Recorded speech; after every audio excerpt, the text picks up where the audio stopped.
ప్రధానమంత్రి నరేంద్ర మోదీ తన ఆస్తులు మొత్తం 302 కోట్లుగా పేర్కొన్నారు. తన వద్ద 52,920 నగదు ఉందని వెల్లడించారు. అయితే భూమి, కారు, ఇల్లు వంటి స్థిర చరాస్తులేవి లేవని ఎన్నికల నామినేషన్ అఫిడవిట్లో ప్రధాని పేర్కొన్నారు. గత ఎన్నికల అఫిడవిట్తో పోలిస్తే పన్ను పరిధిలోకి వచ్చే ఆదాయం ఈసారి రెట్టింపైంది. 2018 నుంచి 19లో ఈ ఆదాయం 11 లక్షలుండగా 2022 నుంచి 23 మధ్యలో అది 23.5 లక్షలకు చేరుకుంది.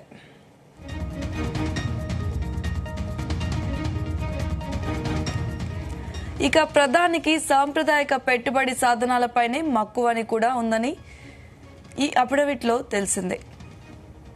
2.85 కోట్లను ఎస్బీఐలో ఆయన ఎఫ్డీ చేశారు. మరో 9.12 లక్షలను నేషనల్ సేవింగ్స్ సర్టిఫికెట్లో పెట్టుబడి పెట్టారు. ప్రభుత్వ పెట్టుబడి పథకం అయిన ఎన్ఎస్సితో ఏటా 7.7% వార్షిక వడ్డీ లభిస్తోంది. ఇందులో పెట్టుబడులకి సెక్షన్ 80C కింద మినహాయింపులు కూడా ఉన్నాయి.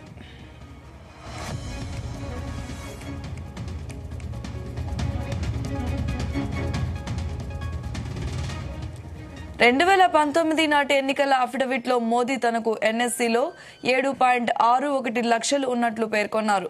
మరో 1,28,00,000 ఎఫ్డీలు ఉన్నట్లు తెలిపారు. అప్పట్లో 20,000 ఎల్ఎన్టీ ఇన్ఫ్రాస్ట్రక్చర్ బ్రాండ్ రూపంలో ఉందని మోదీ పేర్కొన్నారు. కానీ ఈ మారు అఫిడవిట్లో మాత్రం బాండ్ల ప్రస్తావన లేదు. గతంలో మాదిరిగానే మోదీ తన అఫిడవిట్లో ఈమెయిల్ ఐడి, ఫోన్ నెంబర్ని పేర్కొన్నారు. అయితే ఈ మొబైల్ వాట్సాప్ కి లింక్ కాకపోవడం గమనార్హం. ట్రూ కాలర్ తో మాత్రం ఈ నెంబర్ కి పీఎం నరేంద్ర జీ అన్న పేరు కనిపిస్తోంది.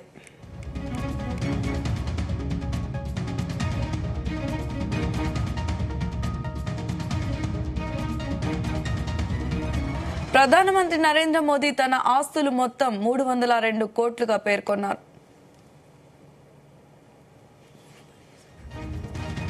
తన వద్దకు 52,920 నగదు ఉందని వెల్లడించారు.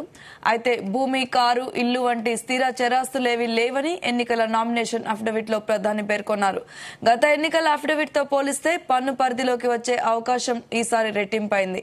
2018 నుంచి 19లో ఈ ఆదాయం 11 లక్షలుండగా 2022 నుంచి 23లో అది 23.5 లక్షలకు చేరుకుంది.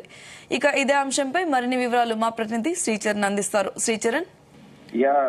సౌమ్య, నిన్న ప్రధానమంత్రి నరేంద్ర మోదీ వారణాసిలో నామినేషన్ దాఖలు చేశారు. నామినేషన్ సందర్భంగా తన ఆస్తుల వివరాలు మొత్తం కూడా ఎలక్షన్ అఫిడవిట్ లో అఫీషియల్ గా కూడా పేర్కొన్నారు. మొత్తము 3,02,00,000 తన ఆస్తిగా కూడా ఆయన ఎలక్షన్ అఫిడవిట్ లో మెన్షన్ చేశారు. తన వద్ద 52,920 రూపాయల నగదు ఉందని కూడా వెల్లడించారు. అయితే దీనితో పాటు భూమి, కారు, ఇల్లు వంటి స్థిర చరాస్తులు లేవని కూడా నామినేషన్ అఫిడవిట్ లో కూడా ప్రధానమంత్రి ప్రస్తావించారు. గత ఎన్నికల అఫిడవిట్ తో పోలిస్తే పన్ను పరిధిలో వచ్చే ఆదాయం ఈసారి రెట్టింపైంది. 2018-19లో ఈ ఆదాయం 11 లక్షల్లో ఉండగా 2022-23లో 23,50,000కి చేరుకుంది. ఇక ప్రైమ్ మినిస్టర్ ఇన్వెస్ట్మెంట్ పైనే ఎక్కువ ఇంట్రెస్ట్ ఉందని కూడా ఈ అఫిడవిట్ లో చూస్తే మనకి అర్థమవుతుంది. దాదాపు 2,85,00,000 ఎస్బీఐలో కూడా ఆయన ఎఫ్డిఐ చేశారు. మరో 9,12,000 రూపాయలు నేషనల్ సేవింగ్ సర్టిఫికెట్స్ తో కూడా ఆయన పెట్టుబడి పెట్టారు.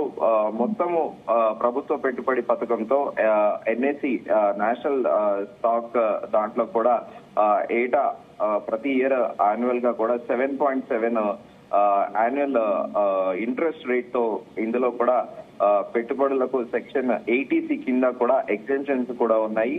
2019 ఎలక్షన్ అఫిడవిట్ లో ప్రధానమంత్రి ఎన్ఎస్సిలో దాదాపు 7,61,000 ఉన్నట్లు కూడా ఆయన అప్పుడు ఎలక్షన్ అఫిడవిట్ లో పేర్కొన్నారు. మరో 1,28,00,000 ఎఫ్డీలు కూడా ఉన్నట్లు కూడా ఆయన తెలిపారు.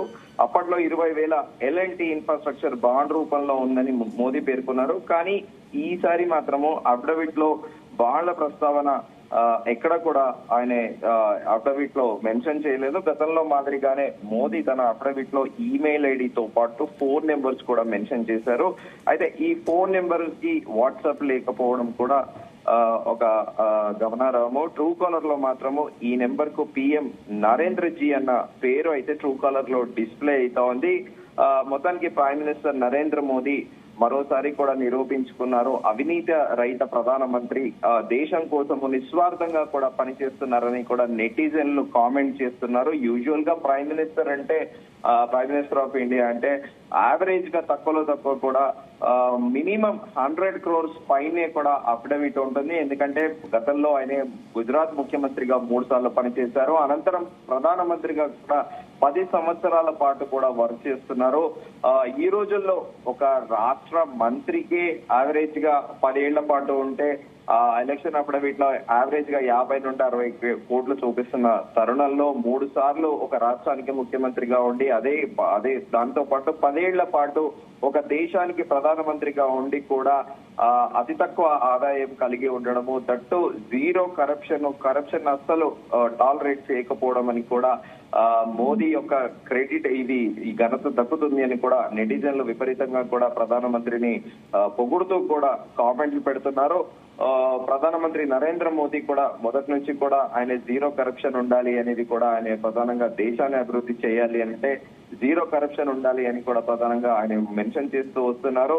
ఎలక్షన్ క్యాంపెయినింగ్ లో భాగంగా కూడా ఆయన ఒక నేషనల్ మీడియాకి ఇచ్చిన ఇంటర్వ్యూలో కూడా చెప్పారు, మేము మరోసారి ప్రభుత్వంలోకి వస్తే ఒక కొత్త చట్టాన్ని కూడా తీసుకురాబోతున్నాము. ఎవరైనా ఉద్యోగం కోసము సదరు అధికారి దగ్గరికి వెళ్లి లంచం అడిగితే ఆ లంచానికి ఆ అధికారి ఎవరైతే తీసుకున్నారో మొత్తం రికవరీ కూడా చేస్తామనే చట్టం మేము తీసుకొస్తాము. యాక్చువల్లీ అది 2022లో తీసుకురావాలనుకున్నాము, కానీ వేరే కారణాల వల్ల అది డిలే అయింది. కానీ 17,000 కోట్లు మొత్తము ఇలాంటివి జరిగిన ఇన్సిడెంట్లలో రికవరీ చేశామని కూడా ఆ ప్రముఖ మీడియా ఛానల్లో ఇచ్చిన ఇంటర్వ్యూలో కూడా ప్రధానమంత్రి పేర్కొన్నారు. నెటిజన్లు అయితే ప్రధానమంత్రి వార్షిక ఆదాయం చూసి కూడా కామెంట్ చేస్తున్నారు, మోదీజీ మీరు మరోసారి ప్రధానమంత్రి కావాలి, దేశాన్ని ముందుకు నడపాలి, ఇలాగే మీరు నిస్వార్థంగా జీరో కరప్షన్ తోని దేశాన్ని ముందుకు తీసుకుపోవాలని కూడా నెటిజన్లు ప్రధానమంత్రి నరేంద్ర మోదీని తారీఫ్ చేస్తూ కూడా నెట్టింట కామెంట్లు కూడా చేస్తున్నారు సోషల్ మీడియా వేదికగా కూడా. సో ముందుగా అనుకున్నట్టు కూడా ఈ దేశంలో మనం చూసుకుంటే రాష్ట్రాల ముఖ్యమంత్రులు కూడా యావరేజ్ గా కూడా 100 కోట్ల పైన కూడా కొన్ని రాష్ట్రాల్లో ఎంపీలు కూడా అత్యధికంగా కూడా అఫిడవిట్లలో 500 కోట్ల పైగా ఆస్తులు ఉన్నవారు కూడా తమ అఫిడవిట్ లో అఫీషియల్ గా కూడా పేర్కొన్నారు తమ ఆస్తుల చిట్టా. కానీ 10 ఏళ్ల పాటు దేశానికి ప్రధానమంత్రిగా ఉండి కూడా ఒక సాధారణంగా ఒక చిన్న స్థాయిలో కూడా తన ఆస్తులు ప్రకటించడం కూడా నిజంగా ఇది హర్షణీయమని హర్షించవలసిందే అని కూడా నెటిజన్లు కామెంట్ చేస్తున్నారు. నిస్వార్థమైన ప్రధానమంత్రి, దేశానికి సేవ కోసమే కట్టుబడి ఉన్న ప్రధానమంత్రి, ఇలాంటి ప్రధానమంత్రి మరోసారి కూడా ఈ దేశాన్ని ఏలాలి అని కూడా నెటిజన్లు ప్రధానమంత్రిని పొగుడుతూ కూడా కామెంట్ చేశారు. వారణాసిలో ఆయన ఇది 3వ కూడా ఆయన వారణాసి నుండి బరిలో దిగుతున్నారు. 2 సార్లు కూడా వారణాసి నుంచే గెలిచారు. ఆయనే వారణాసిని కూడా ప్రత్యేకంగా ఆయన ఎందుకు ఎంచుకున్నారు వారణాసి కాన్స్టిట్యున్సీని, అటు గుజరాత్ లో ఆయన సొంత రాష్ట్రం నుండి కాకుండా, ఎందుకంటే వారణాసికి కాశీకి ఒక పట్టణానికి ఒక ప్రత్యేకత ఉంది. చరిత్రలో పురాణాల్లో ఇతిహాసాల్లో చెప్పినట్టు అసలు చరిత్రకి అసలు హిస్టరీ ఈ నగరం ఎప్పుడు పుట్టింది అనేది కూడా తెలియకుండా కాశీకి అంత విశిష్టత ఉంది కాశీ నగరానికి. అలాగే దాంతో పాటు భారతదేశం యొక్క టిపికల్ ఫిలాసఫీతో పాటు అలాగే యూజువల్ గా అందరూ డివోటీస్ కూడా అంటారు కాశీకి వెళ్తే ముక్తి లభిస్తుంది అని. యావత్ ప్రపంచం అంతా కూడా జీవించడానికి చచ్చిపోతూ ఉంటారు, కానీ కాశీ మాత్రం వెళ్లి చచ్చిపోవడానికి అక్కడ బతుకుతూ ఉంటారు. అలా ఇండియన్ కల్చర్ ని భారతదేశ సంస్కృతిని ప్రతిబింబించేలా ఒక చరిత్ర కలిగిన వారణాసి నుంచి పోటీ చేయాలని ప్రధానమంత్రి నరేంద్ర మోదీ 2013లో డిసైడ్ అయ్యి అలాగే కన్జర్వేటివ్ గా కూడా అటు 2014 తో పాటు 19లో కూడా అక్కడ కంటెస్ట్ చేశారు. ఈసారి కూడా 2024లో కూడా మరోసారి వారణాసి పార్లమెంట్ కాన్స్టిట్యున్సీ నుంచి ప్రధాని నరేంద్ర మోదీ పోటీ చేస్తున్నారు. Soumya, thank you Sricharan.